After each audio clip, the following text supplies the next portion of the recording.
Hello friends, कैसे हैं आप लोग। तो आज की वीडियो में हम लोग यहाँ पर लाइट चैप्टर स्टार्ट करने जा रहे हैं। आप भले ही किसी एग्जाम की तैयारी कर रहे हों, लेकिन अगर आपके सिलेबस में साइंस टॉपिक को इंक्लूड किया गया है तो ये मान के चलिए वहाँ पर लाइट जो चैप्टर है इससे भी क्वेश्चन पूछने के बहुत ज़्यादा चांसेस हैं, क्योंकि बहुत इंपॉर्टेंट टॉपिक है। और इसमें जो प्रश्न पूछता है वो इस प्रकार के होते हैं कि किस लेंस या दर्पण से किस प्रकार का प्रतिबिंब बनेगा, है ना। ये बहुत इंपॉर्टेंट क्वेश्चन है और पेपर में गलती होती है कि अलग अलग कंडीशंस हैं, बहुत सी कंडीशंस है और एक दूसरे में मिक्स हो जाता है। और आप जब वीडियोस देखते हो तो वहाँ पे ये दिक्कत आती है कि वहाँ पे बता दिया जाता है कि इस कंडीशन में ऐसा बनेगा, लेकिन क्यों बनेगा, कैसे बन रहा है, वो नहीं समझाया जाता है। तो वो सब चीज़ें मैं समझाऊंगा आपको, बिल्कुल एक एक डायग्राम बना के, तब चीज़ें बहुत क्लियर हो जाएंगी, है ना।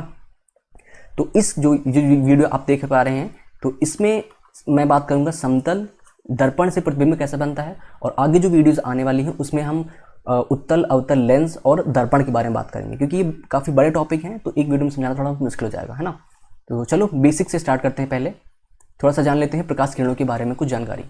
तो अगर आपके पास कोई भी प्रकाश का स्रोत है तो इससे जो प्रकाश की किरणें चलेंगी वो कैसे चलेंगी, बिल्कुल एक डायरेक्शन में सीधी चलती हैं। प्रकाश कभी मुड़ता हुआ नहीं जाता है। अगर आपका माध्यम बदल नहीं रहा है, अगर आपका माध्यम मान लो वायु है, अगर आप जो प्रकाश स्रोत वायु में रखा हुआ है और यहाँ से किरणें निकल रही हैं तो कभी भी नहीं बदलेगा। हाँ, माध्यम अगर बदल जाता है, जैसे कि हवा से अगर कांच में जाता है तो थोड़ा बहुत चेंज होगा, तो उसकी बात अलग है, वो सब अलग चीज़ें हैं, ठीक। तो प्रकाश सीधे चलता है, हमें इतना याद रखना है। अब जब कोई भी प्रतिबिंब बनता है तो प्रतिबिंब कभी भी एक किरण से नहीं बनता है ना। उसके लिए बहुत से किरण की आवश्यकता होगी, क्योंकि आपके पास मान लो ये कोई वस्तु रखी है, ठीक है, ये वस्तु आपकी है, तो ये इस वस्तु से जो प्रकाश की किरणें चलती हैं वो हमेशा क्या एक निकलेगी, नहीं, बहुत सी किरणें एक साथ चलती हैं, ठीक है।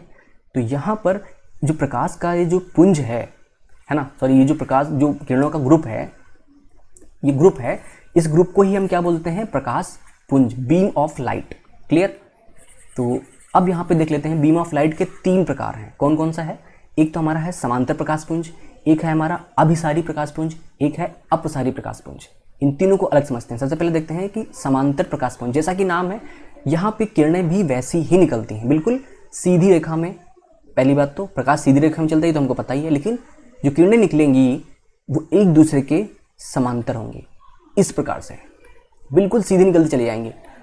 तो ये हो गया हमारा समांतर प्रकाश पुंज। दूसरा जो चीज़ है हमारी है अभिसारी प्रकाश पुंज। अभिसारी, तो अभिसारी का अगर मतलब देखो क्या है कि कोई भी चीज़ आके एक जगह पे केंद्रित हो जाए, है ना। केंद्रित जब होता है कोई भी चीज़, जैसे कि इसको मैं बात करूँ, इसका डायग्राम देखो क्या होगा कि किरणें आ रही थी अलग अलग डायरेक्शन से, है ना, और एक पॉइंट पे आके मिल जा रही हैं, एकत्रित हो जा रही हैं। तो ये जो किरणें हैं इनको हम क्या बोलेंगे, अभिसारी प्रकाश पुंज। ग्रुप है और एक पॉइंट पे मिल रहा है। चलिए अब हम बात करते हैं अपसारी प्रकाश पुंज के बारे में। तो अपसारी जो होता है अभिसारी का जस्ट उल्टा है। उल्टा क्यों, क्योंकि यहाँ पे एक पॉइंट पे मिलती हैं या मिलती हुई प्रतीत होंगी, लेकिन जब अपसारी की बात करते हैं तो एक पॉइंट से वो स्टार्ट होती हैं। ये आपके पास कोई स्रोत है, जो प्रकाश स्रोत कह सकते हो आप, तो यहाँ से जो किरणें निकल रही हैं वो ऐसे जाएंगी, बिल्कुल दूर भागती हुई जाएंगी, इस प्रकार से। बस इतना अंतर है ना। अपसारी का मतलब ही है कि फैलते हुए, है ना, दूर जाना या फैलते हुए, है ना, ऐसा कुछ करके। समझ में आ गया, क्योंकि ये सब चीज़ें इंपॉर्टेंट है, क्योंकि आगे इनका काम पड़ने वाला है, ठीक है। चलो अगला देखते हैं क्या है, प्रकाश किरण और वस्तु की सतह। जब यानी कि प्रकाश की किरण जब किसी वस्तु की सतह पर पड़ती है तो क्या कंडीशन होती है। तो यहाँ पे मैं बता दूं कि मान लो आपके पास कोई एक वस्तु है ना, ये टेबल का कॉर्नर मान लेता हूँ मैं, टेबल है ये। अब यहाँ पे कोई प्रकाश की किरण मान लो गिर रही है इस डायरेक्शन में, तो क्या होगा, तो 3 कंडीशन हो सकती हैं। एक तो ये कि प्रकाश ऊर्जा का अवशोषण होगा, क्योंकि प्रकाश जो है वो अपने साथ ऊर्जा लेके चलता है। तो ये जो टेबल है, ये जो बुक है, मान लो कुछ भी है, तो ये प्रकाश, कुछ जो प्रकाश होगा उसको ये क्या कर लेगी, अवशोषित कर लेगी, यानी कि कुछ ऊर्जा को अवशोषित करेगा। तो पहली चीज़ हो गई, अवशोषण होगा।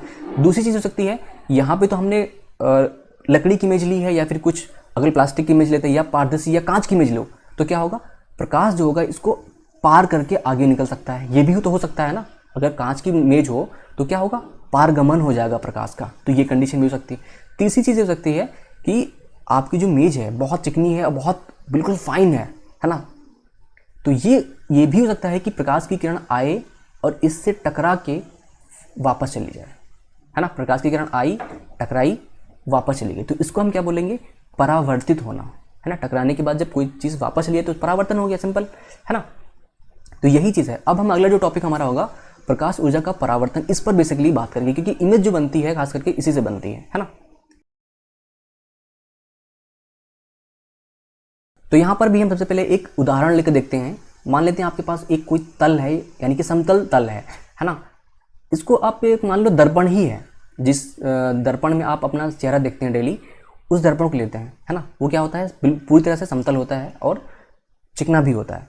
तो यहाँ पे प्रकाश का परावर्तन बहुत ज़्यादा होगा। जितना ज़्यादा वो समतल होगा, जितना ज़्यादा वो चिकना होगा, उतना ही ज़्यादा प्रकाश का परावर्तन होगा।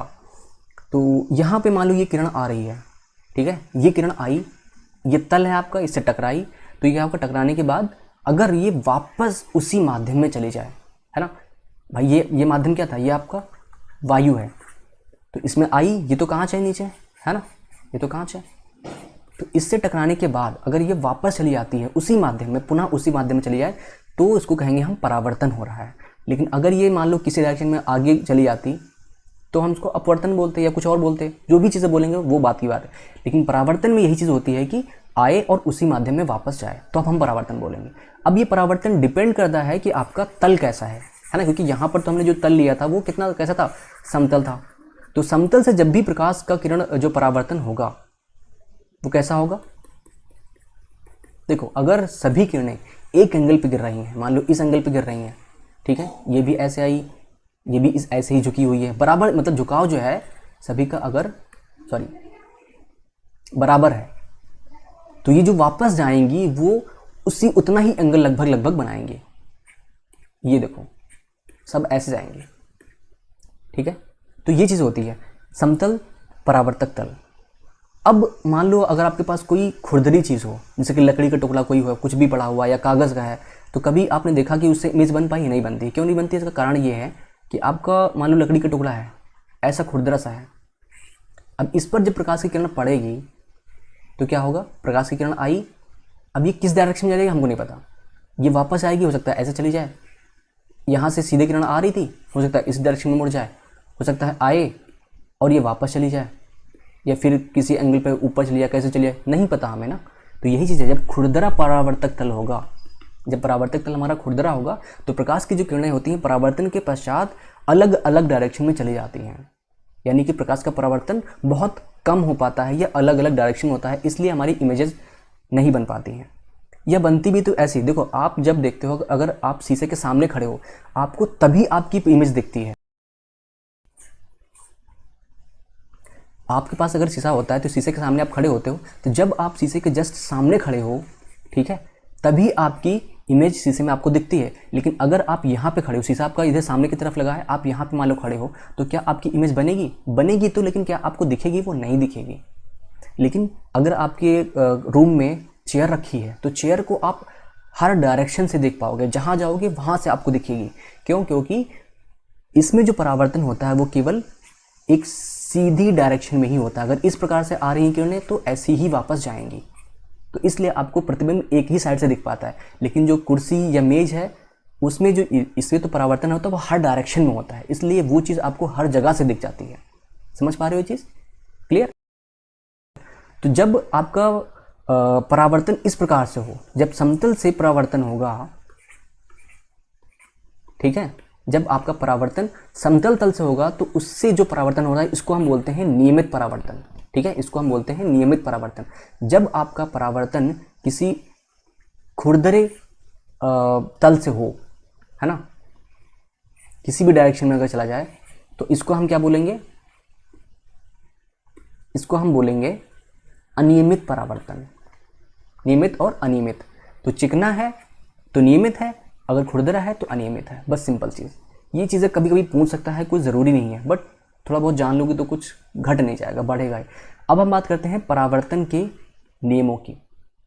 तो सिंपल वही सेम एग्जांपल लेंगे। हमारे पास मान लो एक समतल दर्पण है यहाँ पे, है ना, यहाँ पे एक समतल दर्पण है।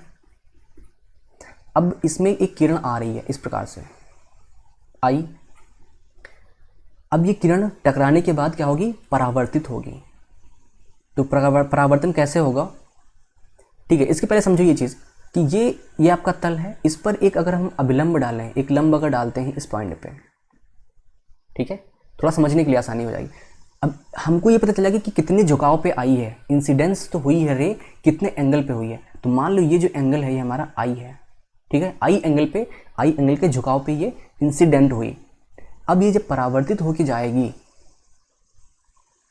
ऐसे, तो ये परावर्तित होके उसी माध्यम में वापस चली गई। अब यहाँ पर जो एंगल बनेगा, यहाँ पर जो कोण बनेगा, ठीक है, आर।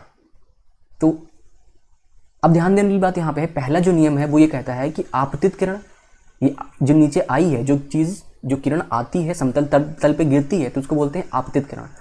और परावर्तित किरण, परावर्तन के बाद जो किरण बनती है इसको क्या बोलते हैं, परावर्तित किरण। और ये क्या है, जो लंब डाला था तल पे हमने, इसको बोलते हैं हम अभिलंब। तो ये तीनों एक ही तल में होते हैं, आपतित किरण, परावर्तित किरण और अभिलंब, तीनों एक ही तल में। देखिए आपका तल है यहाँ पे, एक ही तल में है और एक ही बिंदु पे है, ठीक है। ये तो बात हो गई।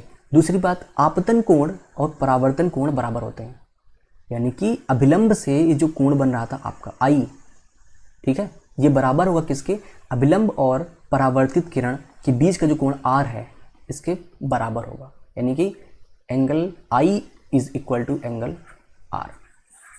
क्लियर, यही दो नियम हमारे हैं। आपतित, परावर्तित और अभिलंब तीनों एक ही तल में होते हैं और आपतन कोण और परावर्तन कोण बराबर होते हैं। बस इतनी सी चीज़ है। ये परावर्तन के नियम होगा, कभी कभी पूछ लेता है कि परावर्तन के कितने नियम हैं, तो 2 नियम हैं। अब हम उससे भी इंपॉर्टेंट चीज़ देखते हैं कि प्रतिबिंब का बनना, प्रतिबिंब कैसे बनता है। वास्तविक प्रतिबिंब और आभासी प्रतिबिंब की हम यहाँ पर बात करने वाले हैं। तो मैंने आप लोग को बताया था कि प्रतिबिंब तभी बनता है जब प्रकाश की किरणें किसी एक बिंदु पर मिलती हैं या मिलती हुई प्रतीत होती हैं। तो यहाँ पे हम बात करने जा रहे हैं वास्तविक प्रतिबिंब की। तो वास्तविक प्रतिबिंब तब बनता है जब प्रकाश की किरणें किसी वस्तु से टकराने के पश्चात किसी एक बिंदु पर वास्तविक रूप से मिले, है ना। तो मान लो ये किरणें जो हैं हमारी किसी वस्तु से टकराने के पश्चात आ रही हैं या उनके परावर्तन के पश्चात आ रही हैं। अब ये यहाँ पे मिली हैं, वास्तविकता में मिल रही हैं, तो आपका जो प्रतिबिंब बनेगा तो कैसा बनेगा, वास्तविक प्रतिबिंब बनेगा। और वास्तविक प्रतिबिंब हमेशा उल्टा बनता है, वास्तविक प्रतिबिंब हमेशा उल्टा बनेगा, इमेज जो उसकी बनेगी उल्टा बनेगी। और वास्तविक प्रतिबिंब जो बनता है इसको हम किसी पर्दे पर प्राप्त कर सकते हैं, है ना। अगर यहाँ पे आप जहाँ भी प्रतिबिंब बनेगा वहाँ पे अगर आप एक पर्दा रख दें या कुछ भी रख दें, दीवार रख दें, दीवार खड़ी कर दें, तो क्या होगा, आपका प्रतिबिंब वहाँ पर दीवार पे दिखेगा, ठीक। दूसरी चीज़, अगर हम इसका जस्ट उल्टा ये देखें, आभासी प्रतिबिंब, तो आभासी प्रतिबिंब में क्या है, तो यहाँ पे जो किरणें होती हैं परावर्तन के पश्चात वास्तविकता में नहीं मिलती हैं, ये बस हमें मिलती हुई प्रतीत होती हैं। जैसे कि हमारे पास कुछ भी है, ये दर्पण है मान लो, ठीक है, ये परावर्तन के पश्चात आई 2 किरणें हैं, मान लो 2 किरणें हमने ली, तो ये टकराई तो इसमें, तो टकराने के पश्चात ये तो वापस चली जाएंगी, तो ये दूरी इनकी बढ़ती चली जाती है, जब वापस आती हैं तो इनकी दूरी बढ़ती चली जाती है, तो ये वास्तविकता में नहीं मिल पाती हैं। जब वास्तविकता में नहीं मिली तो प्रतिबिंब कैसे बनेगा, मतलब नहीं बनना चाहिए। लेकिन होता क्या है कि हम अगर इन किरणों को पीछे बैक कर लेते हैं ऐसे करके, ठीक है, जब वास्तविकता में ना मिलके आभासी रूप से मिले, जो किरणें हैं आभासी रूप से मिले, तब जो प्रतिबिंब बनता है हमारा आभासी प्रतिबिंब बनता है। मतलब हमने किरणों को जबरदस्ती मिलाया है, एक्चुअल में नहीं मिल रही है, ये कहने का मतलब है।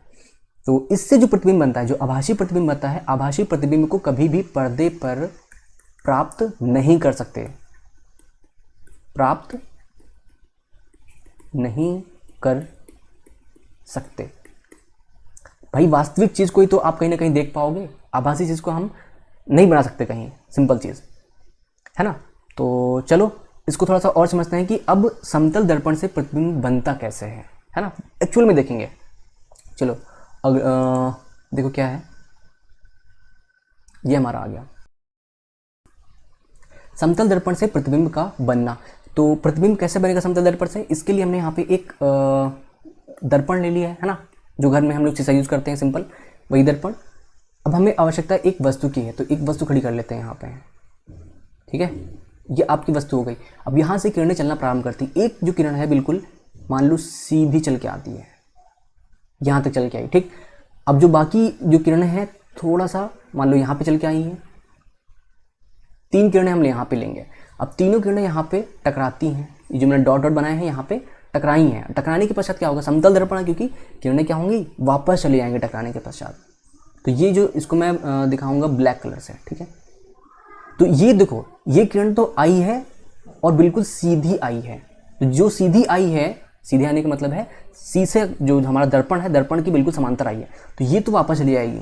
लेकिन जो बाकी हैं थोड़ा सा झुक के आई हैं, जितना झुकी हैं उसी झुकाव से वो और ज़्यादा फैल जाएंगी, वापस चली जाएंगी। तो ये वापस चली गई मान लो, ठीक है। अब ये भी फैलती हुई जाएगी, ये भी दूर होती चली गई। लेकिन क्या ये वास्तविकता में मिली? नहीं मिली। तो प्रतिबिंब कैसे बनेगा? नहीं बन पाएगा। तो हमें क्या करना पड़ेगा, इनको मिलाना पड़ेगा ज़बरदस्ती। तो इसको थोड़ा सा वापस करो, ये बैक लेके चलेगा इसको हम।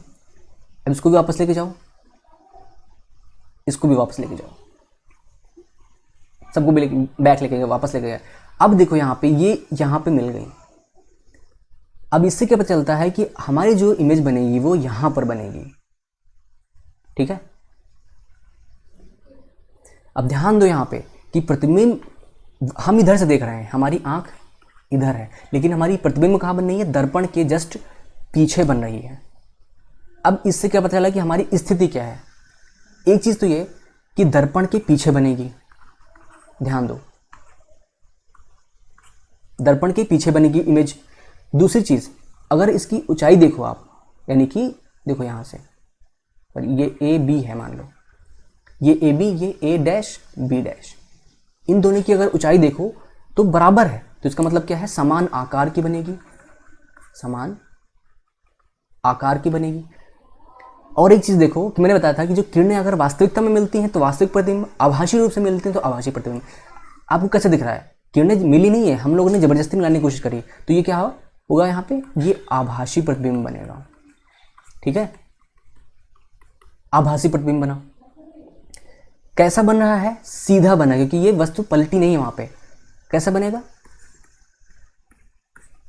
सीधा बन रहा है। 4 चीजें क्लियर हो गई। पर्दे के पीछे, सॉरी, दर्पण के पीछे बनेगा, समान आकार का बनेगा, आभासी प्रतिबिंब बनेगा और सीधा बनेगा। क्या अब भी कोई दिक्कत है? कोई दिक्कत नहीं होगी। अगर थोड़ा सा दिक्कत है तो थोड़ा सा बैक करके देख लो इसको। अब यहाँ पे एक चीज और आती है समतल दर्पण के बारे में, कि एक उल्टा भी लिखा होता है, पार्श्व उल्टा। आप लोगों ने देखा होगा, लिखा होगा पार्श्व उल्टा। तो ये मान लो आपके पास कोई समतल दर्पण है ना। अब इसके सामने जब भी आप कोई लिखी हुई पुस्तक लेके जाते हैं, है ना, या फिर अपने नोट्स लेके जाते हैं, कुछ भी लेके जाओ, तो वो आपको उल्टा दिखता है। जबकि मैंने अभी बताया समतल दर्पण से जो प्रतिबिंब बनता है वो सीधा बनता है। क्या दिक्कत? अब क्यों दिक्कत है? उल्टा क्यों आ रहा है भाई? दिक्कत ये है, देखो, जब यहाँ पे वस्तु रखी है, हमने यहाँ पे मान लिया एक बी जो लेटर है इसको लिख दिया यहाँ पे। अब ये जब इसको आपको देखेंगे यहाँ पे तो कैसे दिखेगा? इस प्रकार से उल्टा दिखेगा। तो ये इस प्रकार का जो उल्टा है ये आपको दिखाता है ये पार्श्व उल्टा, ठीक है। अगर वैसे उल्टे की बात करते तो मान लो आपका ये जो वस्तु है ये ऐसी है, तीर ऊपर है, वैसे प्रतिबिंब कैसे बनना चाहिए?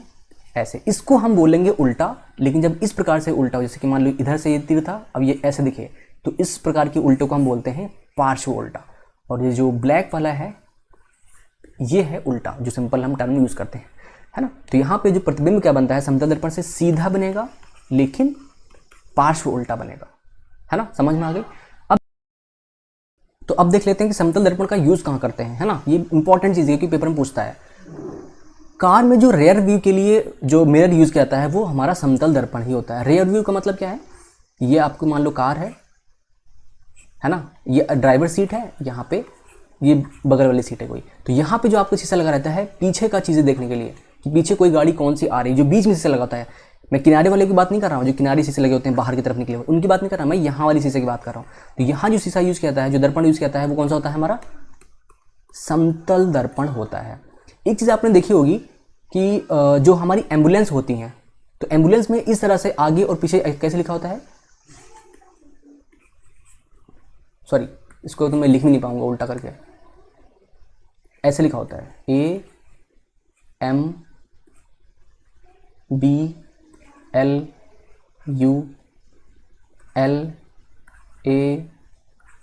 मतलब उल्टा लिखा हुआ। देख, ऐसा क्यों होता है?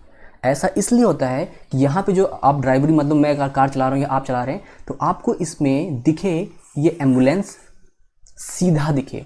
आपको पता चल जाए कि पीछे जो गाड़ी आ रही है वो एम्बुलेंस है और आप इसको रास्ता दे सकें।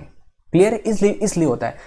और समतल दर्पण इसलिए यूज किया गया यहाँ पे क्योंकि यहाँ पे जो इमेज बनती है ये कैसी बनती है, पार्श्व उल्टी बनती है, इसलिए यहाँ पे पहले से ही उल्टा रख दिया। जब पहले से ही उल्टा है तो आपको कैसे दिखेगा, सीधा, सिंपल, ये चीज़ है ना। तो अब एक और चीज़ है, अगर आपको किसी भी वस्तु चाहे जितनी भी बड़ी क्यों ना हो, वस्तु आपकी कितनी भी बड़ी क्यों ना हो, अगर आपको इस पूरी वस्तु का, मान लो कोई बिल्डिंग है कोई, या फिर कुछ भी है, या आप हैं, अगर आपको इस पूरी वस्तु का मतलब पूरा प्रतिबिंब देखना है ना, समूचा प्रतिबिंब देखना है, तो आपके लिए जो समतल दर्पण का जो साइज होना चाहिए वो इस वस्तु का कितना होना चाहिए, इस वस्तु का हाफ होना चाहिए, इस वस्तु का के आकार का हाफ। अगर आप मान लो पूरी बहुत बड़ी एक बिल्डिंग है, अगर उसको एक समतल दर्पण में देखना चाहते हैं तो कम से कम आधी ऊंचाई का तो आपके पास दर्पण होना चाहिए, तभी आप उसको पूरा देख पाएंगे, वरना नहीं देख पाएंगे। ठीक है, ये चीज़ें क्लियर हो गई। तो आई थिंक काफ़ी कुछ चीज़ें क्लियर हो गई हैं। अगर कोई डाउट है, कोई चीज़ है तो आप कमेंट सेक्शन में बताइएगा, उसको मैं अगले जो वीडियो आने वाली है दर्पण की, उत्तल दर्पण और अवतल दर्पण की, है ना, और लेंस अगली वीडियो में, थर्ड वीडियो में, क्योंकि टॉपिक बड़े हैं ना, तो वहाँ पे मैं क्लियर कर दूंगा, है ना। अभी अगर कोई चीज़ रह गई हैं तो आई थिंक काफ़ी कुछ चीज़ें क्लियर हो गई हैं, समझ में आ गया होगा। अगर नहीं समझ में आया है तो भी बता देना कमेंट में। तो अब आप लोग वीडियो को लाइक करिए, शेयर करिए, जिससे कि ज़्यादा लोगों तक वीडियो पहुँच पाए, और चैनल को सब्सक्राइब किए मत जाइएगा, क्योंकि आगे जो टॉपिक आने वाले हैं वो बहुत इंपॉर्टेंट होने वाले हैं। क्लियर? जो जैसे लेंस हो गया, अवतल लेंस, उत्तल लेंस, दर्पण हो गया, इन सब से जो बिल्कुल जैसे मैंने जहाँ पे समझाया वैसे ही वहाँ पे समझाऊंगा मैं, कुछ भी छूटेगा नहीं। क्लियर है? तो सब्सक्राइब कर देना। क्लियर? तो अगली वीडियो मिलेंगे, तब तक के लिए बाय। और इसके जो क्वेश्चन होंगे वो कर लीजिएगा, नहीं करेंगे तो मैं आपको करा दूंगा, कोई दिक्कत नहीं है। ठीक।